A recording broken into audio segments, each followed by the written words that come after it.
Tudo bem, gente?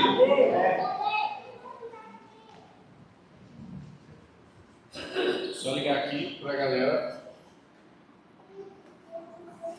Da internet também me ouvir. Para você que está aí online com a gente, seja muito bem-vindo também. Que bom que você está aqui. Que bom que você veio ontem e voltou hoje. Glória a Deus pela sua vida. E para você que veio ontem e não veio hoje e está assistindo pela internet, que pena que você vai perder o que Deus vai fazer aqui hoje. Muito bem, gente, nós estamos em Pessa. Fala comigo, Pessa ou Páscoa. E eu quero rapidamente dar um conceito para você, contar a história de como é que tudo isso acontece. Por que a gente celebra a Páscoa? Vamos lá, vamos pensar comigo o seguinte. Existe um camarada na Bíblia chamado José. José tem um sonho. Esse sonho é que José seria o quê? Quem sabe do sonho de José? O que aconteceria com José? Qual foi o sonho que ele teve? Quem sabe? Ser governador. Ele tem um sonho de que ele tinha 12 espigas e 11 espigas se curvavam diante dele e diante da espiga de trigo dele. Depois ele tem um outro sonho em que todas as estrelas, inclusive o sol e a lua, também se curvavam diante dele. Crianças, pode desenhar, mas sem muito barulho. Fechado? Combinado? Me ajuda aí, Theo. Tio Theo.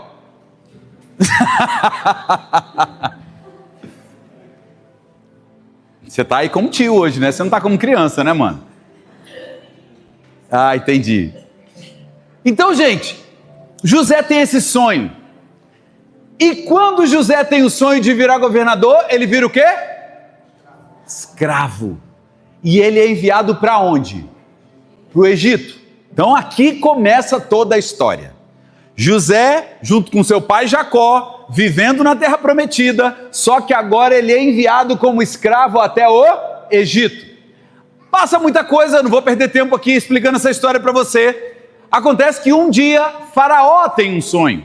José está na prisão, José está lá pagando um pato que não foi dele, mas era parte do processo de preparação de Deus.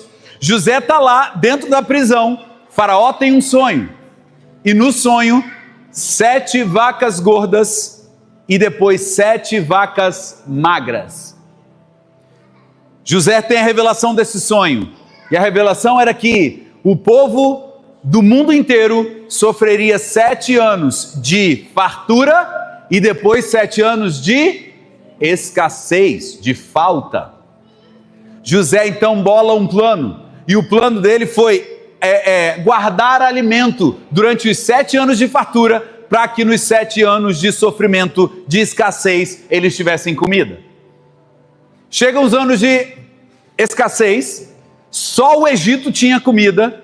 Para concluir a história, os irmãos vêm, os pais de José vêm, todos se curvam diante de José, exatamente como ele tinha visto no sonho. Naquela época, a Bíblia conta que cerca de 70 pessoas da família de Jacó, pai de José, se mudam para o Egito. Alguns estudiosos dizem que na saída do povo, 430 anos depois, cerca de 2 milhões de hebreus saíram da terra. Em 430 anos, o povo sai de 70 para 2 milhões de pessoas. Só que durante esses 430 anos, o povo vira o quê? Escravo. Por quê? Porque José morre, assume um faraó que nunca tinha ouvido falar de José. Nesse meio tempo, enquanto o povo está crescendo, o faraó dá a seguinte ordem: meninos de abaixo de 2 anos, nós vamos matá-los. Por quê? Porque o povo hebreu está crescendo demais e eu tenho medo, faraó pensando, eu tenho medo que esse povo agora seja o quê? Nos domine. Então nós vamos fazê-los escravos e nós vamos matar para controlar a natalidade. Uma mulher chamada Joquebede fica grávida de um menino chamado Moisés. E ela tem uma sacada. Ela diz: esse menino vai trazer libertação. E eu preciso proteger esse menino. O povo está escravo no Egito. José já tinha morrido, Jacó já tinha morrido, a família de José já tinha todo mundo ido para o Beleléu. Agora, a galera ali está sofrendo essa pressão como escravo. E aí, Joquebede tem a seguinte visão: Moisés vai virar libertador, eu vou proteger esse menino. Ela coloca ele num cesto preparado lá com junco, que eu não sei bem o que é, alguma coisa que não permitisse com que aquela cesta afundasse. Coloca aquele menino no rio. Quem está tomando banho no rio? A filha de Faraó. A filha daquele que tinha mandado matar os meninos abaixo de 2 anos de idade. Ela vê uma criança chorando, abre aquilo, Miriam, irmã de Moisés, vê a cena, ela estava olhando como aonde que o menino ia no rio, ela vê a cena e ela tem uma sacada sensacional. Ela diz para a filha de Faraó assim: gostou do menino? Gostou do menino? Na pergunta minha, não está na Bíblia. Mas ela diz: eu posso arrumar, caso você queira, uma mulher hebreia para cuidar dessa criança. A filha de Faraó fala: que excelente ideia, desse menino a uma criança, a uma mulher hebreia, para que ela o amamente, para que ela cuide dele, e quando ele desmamar, traga-o de volta e eu pagarei a ela.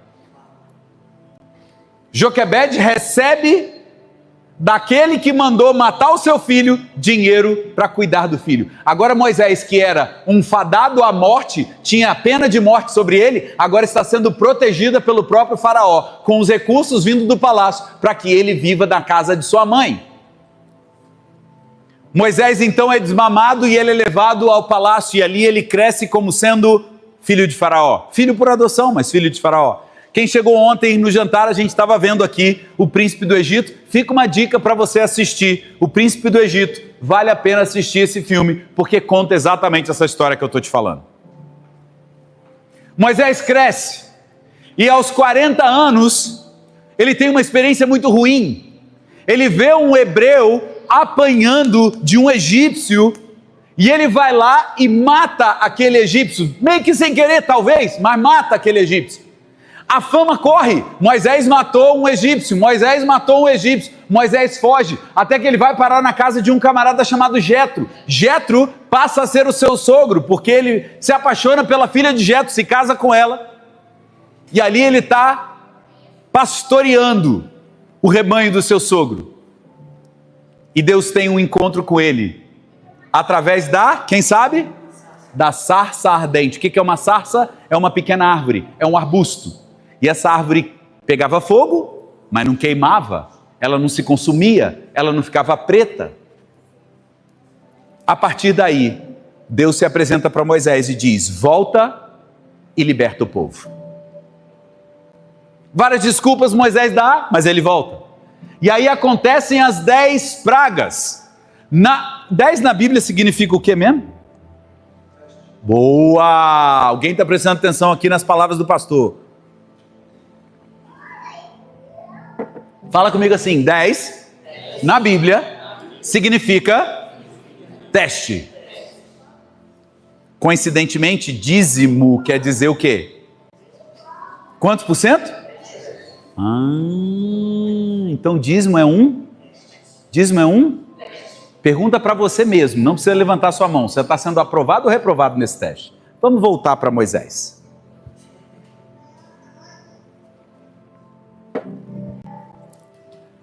Chega a 10ª praga.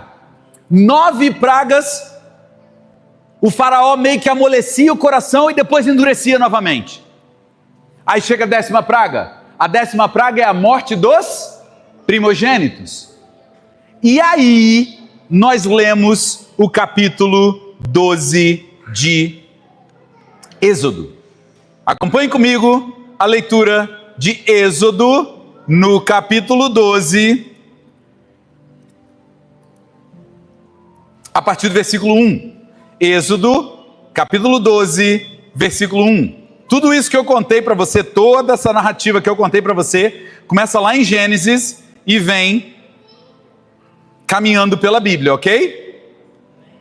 Diz assim, Êxodo 12, a partir do 1. O Senhor disse a Moisés e a Arão no Egito. Aonde que eles estavam? No Egito. Eles ainda eram escravos.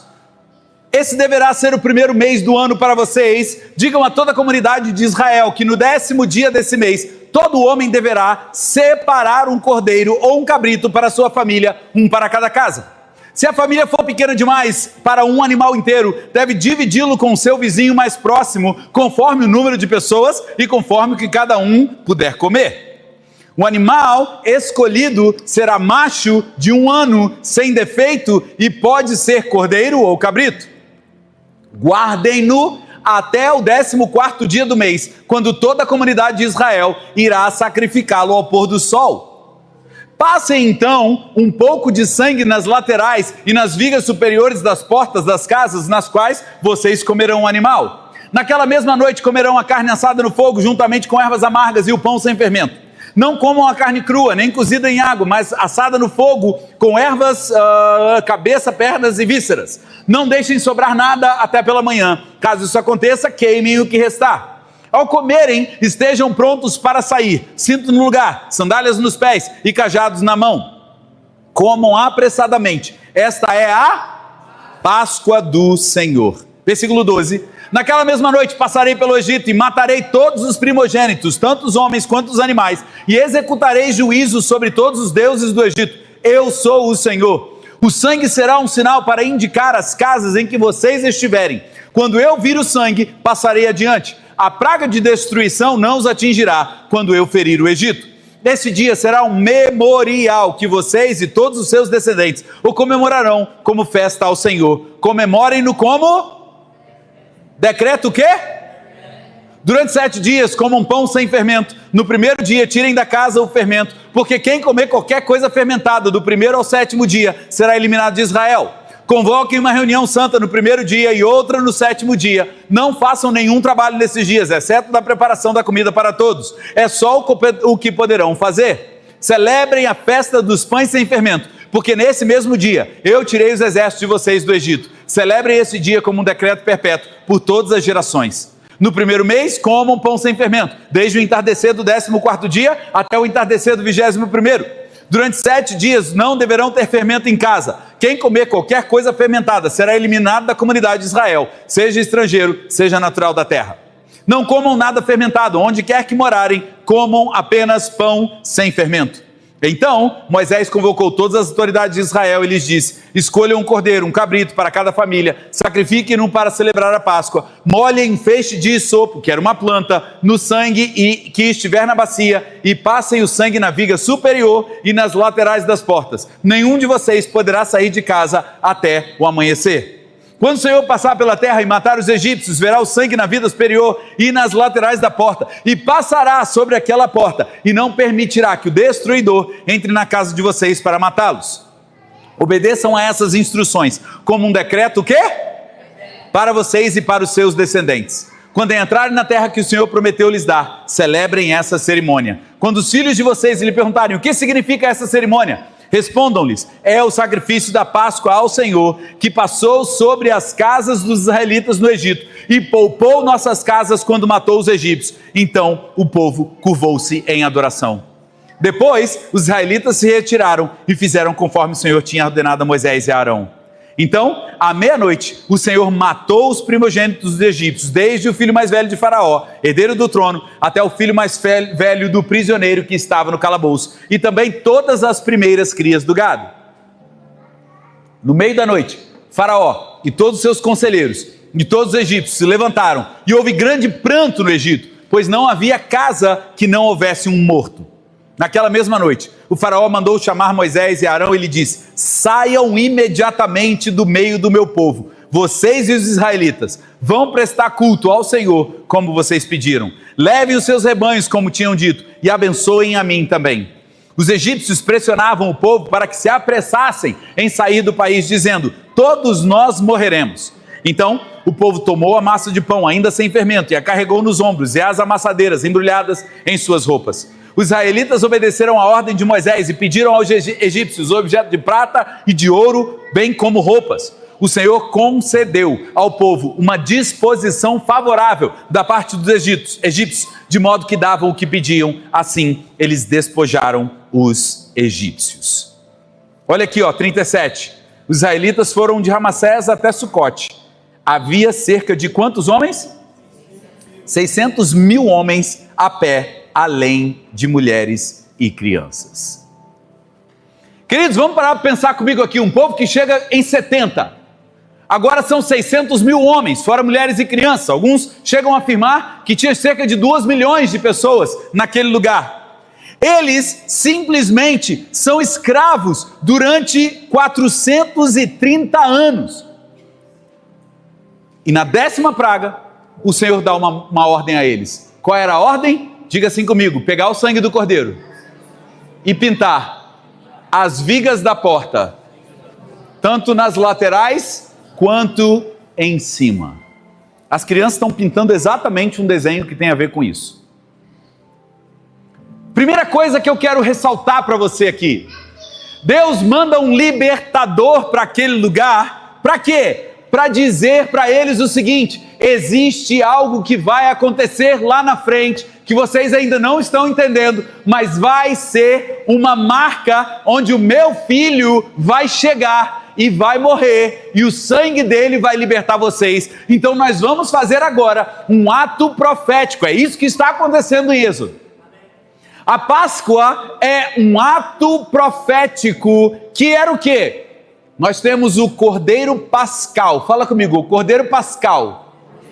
Não é Cordeiro Pascoal, beleza? É Cordeiro Pascal. E o que é o Cordeiro Pascal? É o Cordeiro que representa e que, pintado o sangue nas portas, liberta o povo. Você concorda comigo que durante todo o tempo daquela noite de Páscoa até a vinda de Jesus, os judeus comemorando isso, eles estavam esperando que viesse quem?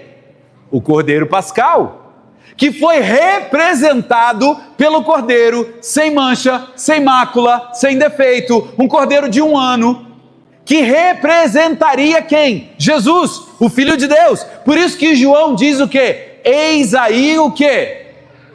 O Cordeiro de Deus, que tira o pecado do mundo. João teve uma revelação. João sabia que a galera comemorava todo ano, toda Páscoa, como um decreto perpétuo, e eles comemoravam a cada ano aquilo ali. Mas voltando para o Egito, queridos, o povo tinha uma mentalidade de escravo, o povo estava lá comendo as cebolas e os alhos porosos do Egito, mas agora Deus diz para eles o seguinte: chega de mentalidade de escravo, agora vocês vão enriquecer, como a pastora falou, e só que vocês vão ter todo o ouro e toda a prata, mas não vai ter nada e nem ninguém para comprar e nem para vender. Não adianta vocês serem ricos nesse momento, se vocês não forem dependentes de mim. Porque no deserto eles iam comprar comida para 2 milhões de pessoas de quem? Já parou para pensar nisso? Já parou para pensar aonde que eles arrumaram os cordeiros para matar naquela noite? Já parou para pensar nisso? O milagre já começa em 2 milhões de pessoas achando o cordeiro. O milagre já começa aí. Já há uma providência divina só no preparo da comida. E muitas vezes eu e você com medo de como nós vamos pagar o boleto amanhã. Deus já faz milagres desde que o mundo é mundo, querido, e a gente ainda não entendeu que Ele faz milagre, e a gente fica roendo as nossas unhas. Talvez você literalmente, talvez não, mas você entendeu a expressão que eu quero dizer aqui. Quando a gente pega lá no Egito, o Egito representa um mundo de escravidão, de pecados. Quando a gente para pensar na nossa vida, quando nós não tínhamos Jesus, nós vivíamos uma vida de escravidão no pecado. Era o pecado que me fazia ser feliz, era o pecado que me dava momentos alegres, era o pecado que eu não conseguia sair dele. E quando Jesus entra na nossa história, nós somos livres, nós somos libertos. Agora nós temos a nossa mentalidade mudada, agora nós não somos mais escravos, mas somos filhos de Deus. E Paulo chega a dizer que, como filho de Deus, ele escolhe ser escravo de Deus. Porque agora ele não é escravo por uma obrigação, ele é escravo de Deus agora por uma opção. Agora deixa eu dizer uma coisa para você. Se o Egito significa uma vida de pecados, você concorda comigo que há alguém que quer te manter preso lá? Sim ou não? Sim. Satanás, o inimigo das nossas almas, quer me manter e te manter no Egito. E o que significa esse Egito? Pode ser o jeito que você é. Pastor, eu tenho paciência zero. Isso é um pecado, querido. Porque uma das partes do fruto do Espírito se chama paciência e longanimidade. Fala comigo, longanimidade. É difícil falar, né? E é mais difícil ainda exercer. Porque longanimidade é nada mais do que você andar uma segunda milha com alguém que te irrita. Longanimidade é você não querer, é querer enforcar, mas não enforcar. Porque tem hora que a gente quer enforcar e enforca. Às vezes com as palavras, às vezes com os nossos gestos, às vezes com aquilo que a gente faz. Satanás quer te manter preso. Sabe aonde Satanás quer te manter preso? Ele quer te manter preso na desconfiança. Será que Deus vai fazer mesmo o que ele falou que ele iria fazer? Satanás quer te manter preso nas suas memórias traumáticas. Satanás quer manter você preso nas experiências ruins que você teve e que talvez você não tenha visto o agir de Deus na sua vida. E Satanás vai virar para você e vai falar o seguinte: mas por que vai ser diferente agora? Satanás quer manter você preso dentro de uma escassez financeira, querido. Deixa eu falar o que significa uma escassez financeira. É você não crer que Deus é o provedor da sua vida. E você acha que é na sua força que tudo vai acontecer. Para tudo. Eu não estou dizendo para a gente dormir até meio-dia e acreditar que Deus vai fazer por nós. Não vai. Eu posso orar todos os dias para Deus tirar essa barriga aqui, ó. Posso ou não posso? Ele vai tirar? Não vai. Se eu não acordar às 4, né, doutora? E não sair para correr, não tem como isso aqui, negócio sumir. Correndo vai ficar, imagina se eu parar, se eu não correr. O que eu quero dizer para você, queridos, é que ou nós entendemos que precisamos acreditar, confiar no Senhor e fazer aquilo que está no nosso alcance, ou Satanás vai continuar aprendendo a gente no nosso Egito, seja ela a mentalidade, seja ela a nossa visão de mundo. Deus está através do Cordeiro para nos tirar do Egito. Diga um glória a Deus por isso. O negócio é tão feio que os egípcios, eles atravessam o Mar Vermelho. Você sabe dessa história? Sabe. Eles atravessam o Mar Vermelho a pés enxutos. E 3 dias depois, quantos dias depois? 3 dias depois, eles chegam numas águas que a Bíblia chama de águas amargas, chamada de Mara ou Marã. E quando eles chegam naquele lugar, o que Deus tinha feito 3 dias antes? O que Deus tinha feito 3 dias antes? Aberto o mar para eles atravessarem. As águas são amargas. E eles começam a falar: que saudade das cebolas do Egito. Que saudade do alho poró do Egito.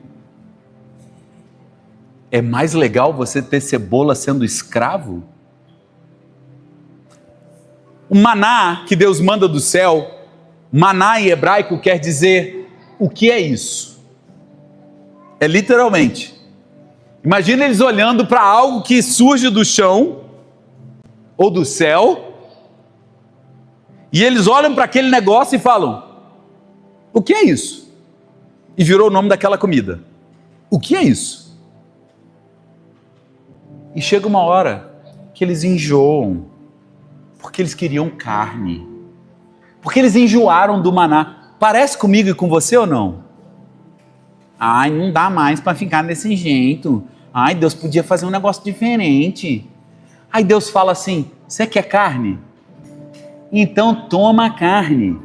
E diz a Bíblia que veio um vento e que codornizes vieram e que eles comeram tanta carne que saía pelo nariz, de tanto comer.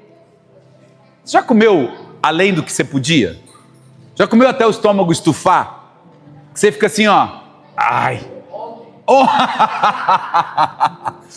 Acho que os caras comeram carne até sair pelo nariz. De tanto. Ninguém ontem aqui passou mal de comer até sair pelo nariz, não, né? Graças a Deus. Os caras ficaram tão enjoados que eles falaram: eu tenho saudade da cebola do Egito, eu tenho saudade do alho poró, eu tenho saudade da vida de escravo. Era mais legal ser escravo. Queridos, deixa eu falar uma coisa para vocês de verdade. Satanás quer nos manter escravos no Egito, mas existe um cordeiro que quer nos libertar. Diga comigo, existe um cordeiro que quer me libertar. O cordeiro era para ser sem defeitos, e o cordeiro deveria ser macho, sem mancha, de 1 ano. E o cordeiro representa quem? Jesus. Jesus era um homem sem pecado, Jesus era um homem sem mancha, ele era o Cordeiro de Deus que João diz: eis o Cordeiro de Deus que tira o pecado do mundo. O Cordeiro na casa deles salvou a vida deles. Diga assim: o Cordeiro na casa deles salvou a vida deles. Agora diga assim: o Cordeiro na minha vida me leva à eternidade. Ou eu e você entendemos isso, queridos, ou nós vamos continuar vivendo a escravidão. O que eles pintam na porta é exatamente a tipificação do sangue de Jesus que eles pintam, mas o sangue, ele era uma marca visível. O anjo, depois você coloca lá, eu ia colocar aqui, mas não vai dar tempo.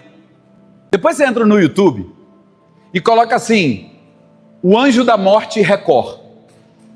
Porque os 10 mandamentos, aquela novela da Record, eles representam muito bem o anjo da morte passando. Então depois você coloca no YouTube para você assistir. E o anjo vai passando e vai passando. Quando ele vê o sangue, ele faz a meia volta e ele entra nas casas que não tinham sangue. Da mesma forma, queridos, que o sangue salvou os caras lá da morte, o sangue nos livra da morte eterna. Então, quando eu e você temos o sangue de Jesus na nossa vida, deixa eu falar uma coisa para você: o que importava naquele lugar não era a casa, o que importava era o sangue. Você concorda comigo que poderia ter egípcio dentro da casa de hebreu? Podia ou não podia? E eles foram salvos, porque eles não dependia do que eles tinham feito, dependia do sangue. Da mesma forma, pode ser que tivesse judeu fora de uma casa e que tenha morrido. A Bíblia não relata, porque não era a nacionalidade, não era o pedigree, não era da onde eles tinham vindo, não era o histórico, era o sangue. Diga comigo, era o sangue. Então, não importa a sua história, não importa o que você viveu até hoje, importa que se você entender o valor do sangue, isso muda completamente a sua vida. Você está entendendo, sim ou não, querido? Glória a Deus. O anjo destruidor não entrou aonde tinha o sangue. E aí a gente entra basicamente na festa. Eu tenho certeza que, para a galera que comemora a Páscoa com um ovinho de chocolate e coelho, ontem bugou a cabeça de algumas pessoas. Por quê? Porque quando que é a Páscoa? Não nossa. Quando que é a Páscoa para o mundo? É agora, semana que vem, não é? É a sexta-feira santa, aí o sábado de aleluia e o domingo de Páscoa, sim ou não? Deixa eu falar uma coisa para vocês. O negócio é tão misturado que é sexta-feira santa, sábado de aleluia e domingo de Páscoa. E você ganha o quê? Ovo de chocolate. O que tem a ver uma coisa com a outra? O que foi colocado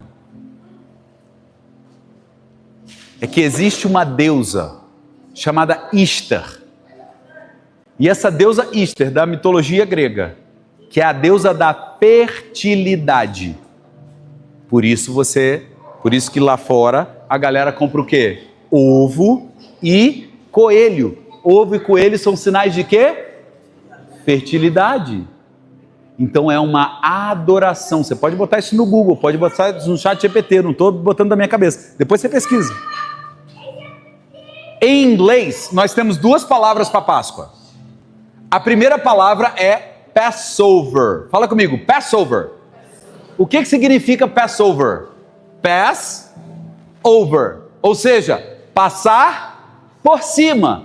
Que é exatamente a palavra Pesach.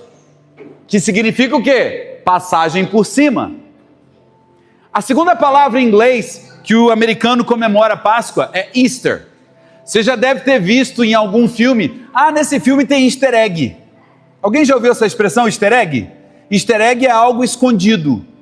Dentro de um filme, por exemplo, os filmes da Disney, eles sempre têm uma referência a um outro filme dentro daquele filme. Então vamos supor que o filme seja, me dá o nome de um filme da Disney. Qualquer um. Toy Story. Dentro do filme Toy Story vai ter um Mickey escondido, vai ter um outro personagem da Disney escondido. Isso chama na linguagem do cinema easter egg. O que é easter egg? Ovo de Páscoa. Por quê? Porque há uma tradição nos Estados Unidos de esconder os ovos de Páscoa e as crianças irem encontrá-los. Então easter egg significa ovo de Páscoa escondido. Por que eu estou contando essa história toda? Porque, queridos, estão desvirtuando o real significado da Páscoa. Diga comigo, Páscoa é libertação. E o que eles fazem com a libertação? Eles te prendem cada vez mais, adorando a uma deusa da mitologia grega chamada Easter, que é a deusa da fertilidade. E cada vez que você pratica isso, você está adorando uma deusa que não é bíblico. Pastor, então significa que eu não posso comer chocolate? Você pode comer chocolate, querido. Mas deixa eu te pedir algo. Evite essa época. Evite essa época. Ou faz igual a Aninha. Não come mais, né, Aninha? Tira o açúcar da vida. Tá tentando. Você chega lá, né, Ana? O que eu quero dizer para vocês, queridos, é que quando nós celebramos Páscoa, é a época de eu e você colocarmos a mão na consciência. E por que nós estamos fazendo o jejum de fermento? Você vai entender a conexão de tudo agora. É que quando nós estamos num período de jejum, a gente fica mais sensível. A gente fica mais atento. Eu aboli o Todd da minha vida. Mas quando eu tomava Todd, na época de Páscoa para mim era uma tortura. Sabe por quê? Porque é para a gente cortar o quê? Trigo, fala comigo, trigo, aveia, centeio e cevada. Todd tem os 4. Não dá nem para dar migué, porque tem os 4. O que eu quero dizer com você? Nesse período que eu ficava sem tomar o meu Todd, agora eu não sou mais todinho, agora eu evoluí, agora eu estou café com leite. Eu era todinho, sou café com leite. Vou chegar no café puro. Vou chegar nesse nível de maturidade. Nesse período que eu ficava sem o meu Todd, gente, era horroroso. Por quê? Porque eu ia tomar o café da manhã e aí o café não tinha o mesmo sabor, o mesmo prazer. E é nessa época que você para ouvir coisas que você não ouviria se você não tivesse de jejum. E é nessa hora que começa a mostrar claramente o que na sua vida precisa ser retirado. Eu já falei isso aqui várias vezes, mas eu vou falar porque pode ser novo para alguém. Apaga as luzes para mim. Se tivesse a noite e não tivesse a claridade de fora, você concorda comigo que você poderia entrar aqui, você poderia tropeçar numa dessas cadeiras? Porque está tudo escuro, você não está vendo nada. Você poderia tropeçar, certo? Agora acende as luzes. Quando eu acendo as luzes, eu começo a ver uma ilustração, pecados na minha vida que eu não estava vendo. Agora imagine, com o sol brilhando lá fora, se eu pudesse quebrar essa parede aqui e entrasse raios de sol aqui por essa parede. O que você vê quando o raio de sol entra na sua casa? Você já parou para pensar nisso? Você já viu isso? Quando o raio de sol entra, você vê poeira, partículas de poeira. Quem já teve essa experiência de ver poeira no raio de sol? Eu acho incrível isso. Porque quando Jesus entra na minha vida e na sua vida, é como raio de sol. E eu consigo ver pecados que estão presentes, que eu nem sabia que estavam ali. Páscoa é para isso. O jejum de fermento é para isso. Tirar o fermento da sua casa é para isso. Queridos, de verdade, eu sei que não é fácil, porque vivemos num mundo em que o trigo, para quem tira o glúten, já é um negócio difícil, porque se achar produto sem glúten, não é uma tarefa fácil. Depois que você está 1, 2, 3, 4, 5 anos, ficou fácil. Mas para começar, tirar o glúten não é uma tarefa fácil. Por quê? Porque tudo que você vê está escrito o que lá na embalagem? Contém glúten. Sim ou não, gente? Se não contém glúten, está escrito assim, ó, pode conter glúten. Por quê? Porque na hora do processamento usa equipamento de coisas que tem glúten. A retirada significa: preparem-se para viver um novo tempo em Deus. Eu vou repetir isso para você pegar. O sair apressadamente, o comer pão sem fermento, o tirar o fermento da casa, significa: preparem-se para viver algo novo em Deus. 3 pessoas entenderam, glória a Deus por isso.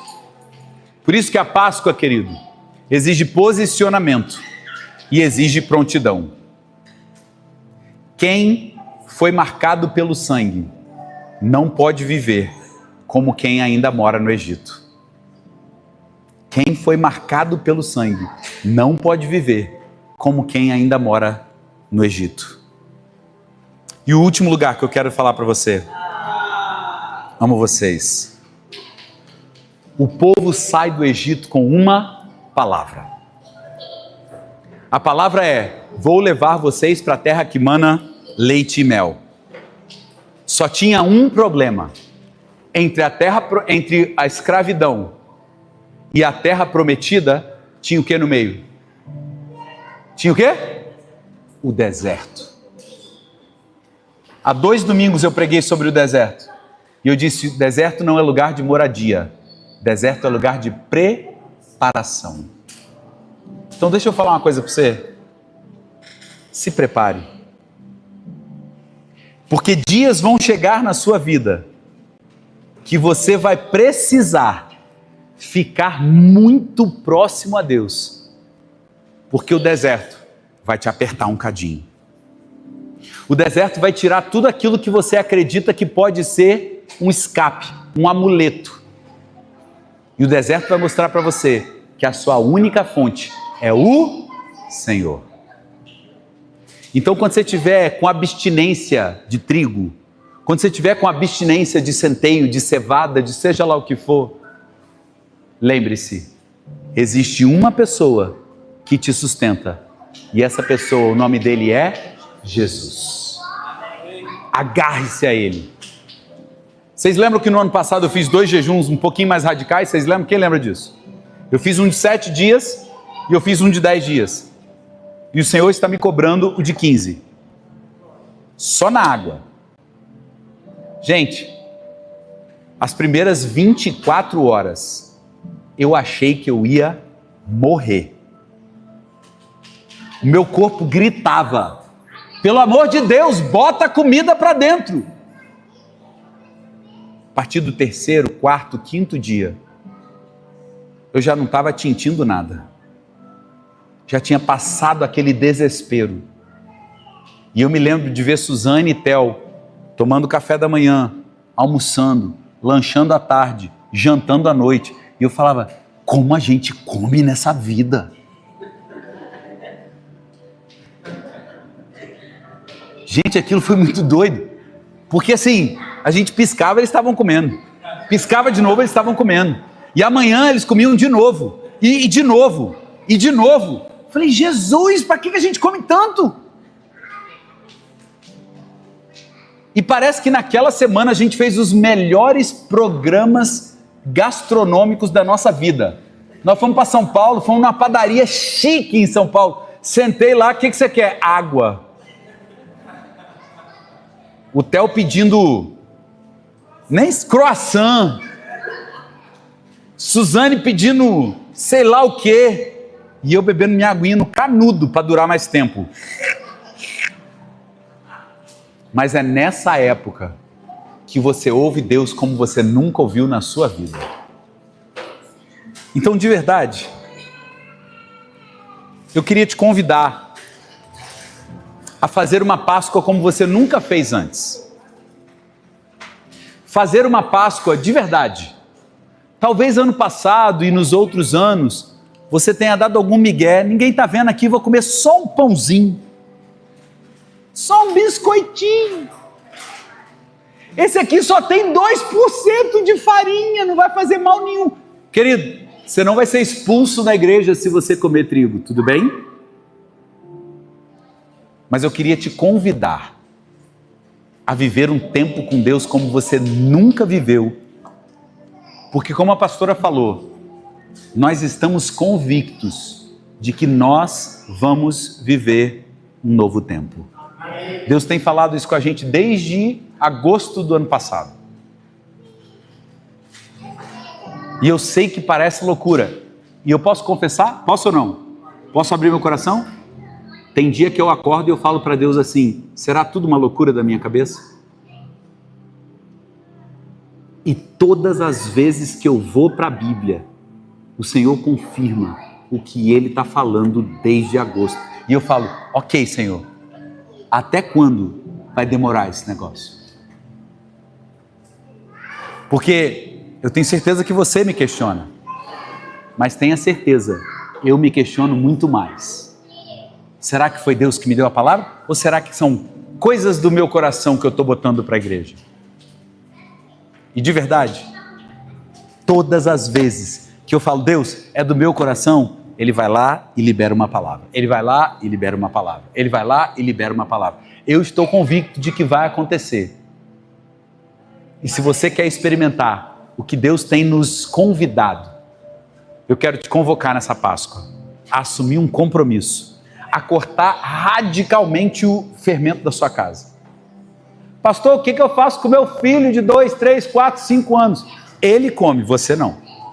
Para o judeu, nem ele come. Mas eu vou abrir uma exceção para você. Theo argumentou com a gente. Começamos o jejum ontem, 18 horas, sim ou não? Dormimos no hotel de ontem para hoje. Hotel tem café bom ou ruim? Comi mamão, melão, ovo e pão de queijo.